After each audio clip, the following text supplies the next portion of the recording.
Prime Minister Justin Trudeau and his cabinet are set to approve up to 70 order-in-council appointments, including 12 judges, tribunal members, and agency heads right before he hands over the reins to a new Liberal leader. It's a bold move for a Prime Minister who's been hemorrhaging public support and facing a Conservative landslide in the polls. Even mainstream media sources flag this as unusual, noting it's not just the volume but the timing just days before his exit. Critics are calling it a Liberal claw-digging exercise to lock in loyalists. Now, when we look at this with a wider lens, the first thing we see is Mark Carney, Trudeau's likely successor. These 70 appointments aren't just random hacks. They're a curated crew to bolster Carney's agenda. There are also talks suggesting that Trudeau is going to appoint the last 4 Senate vacancies.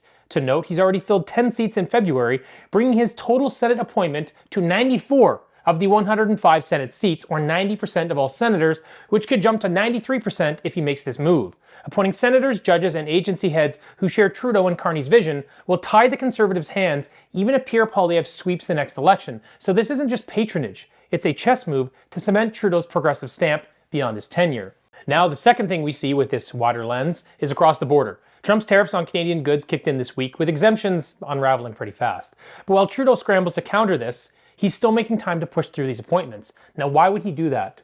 Well, if we look at some of the appointed roles, it becomes a little more clear. Port authorities, trade tribunals, and border agency slots. So these aren't just fluff jobs. They're linchpins in Canada's response to Trump's economic war. Trudeau appears to be stacking the deck with his loyalists who will back the Liberal stance. Perhaps more concerning, these 70 appointments will be slammed through during a virtual cabinet meeting, dodging all of Parliament's scrutiny since it's prorogued. So no debates, no votes, just done. So Trudeau is not just rewarding loyalists. He's arming Carney's future and settling scores with a political machine that just chewed him up. These picks will shape our courtrooms, trade fights, and policy for decades. So this is less about clinging to power and more about planting landmines for Poilievre's inevitable march.